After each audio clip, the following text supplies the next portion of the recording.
Aku balik lagi.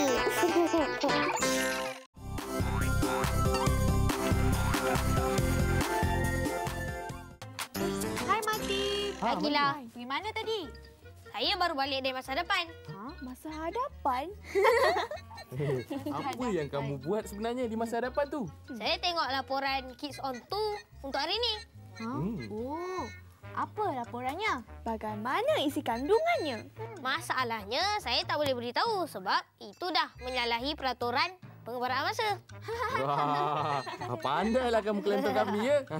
Kawan-kawan, jom kita saksikan sendiri isi kandungan yang dikatakan oleh penggembara masa kita ni tadi. Jom saksikan News at Kids on 2.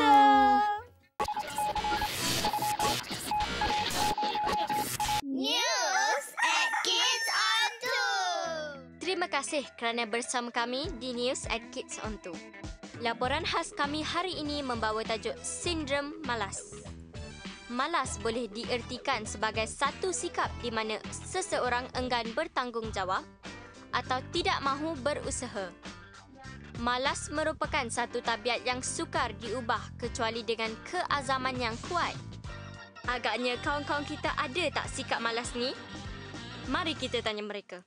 Pernahkah kamu malas membuat sesuatu kerja? Ya, pernah. Kadang-kala malas nak kemas bilik lah sebab terlalu semak.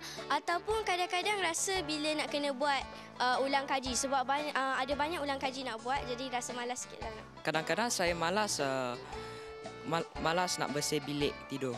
Pernah sebab sekarang ni kan tahun 6, so banyak kerja nak buat. So kadang-kadang bila rasa penat macam tak nak lah buat kerja. Macam malas kemas katil, malas mandi pun ada. Pada pandangan kamu, mengapakah kamu mempunyai tabiat malas? Sebab selalu balik pada sekolah, ada full activities. The tuition and plus dengan recording. So bila balik dah lambat sikit, dah rasa penat, dah lewat. So nak buat pun macam tak nak macam tu. So itulah sebab. Kerana saya ni malas kerana ada terlalu banyak kerja nak buat. Sebab seringkala penat dan banyak kerja nak buat. Malas lah, macam tak larat. Pada pendapat kamu, adakah sikap malas ini satu tabiat yang elok? Tabiat malas ni sebenarnya tak elok tau. Sebab kalau kita tak belajar, macam mana nak mencapai kejayaan satu hari nanti? So kalau kita rajin, kita belajar, apa yang kita nak capai, dapat kita capai. Saya rasa tabiat malas ni tak elok sebab orang yang malas biasanya dia takkan mencapai kejayaan. Sebenarnya tak, sebab nanti kerja semua tertangguh. Nanti cikgu pun marah. Biasa semua kawan gelak kan. Sesungguhnya, tabiat malas ini tidak membawa apa-apa kebaikan untuk kita. Untuk berjaya dalam hidup, kita mestilah rajin berusaha untuk memajukan diri tanpa mengenal penat lelah. Sayangnya, ciri-ciri ini jarang ada pada orang yang malas. Kru News at Kids on 2 telah berpeluang menemui seorang pakar motivasi atau guru kaunselor untuk meminta pandangan beliau mengenai tabiat malas ini. Kenapa murid malas? Punca daripada sikap mereka sendiri.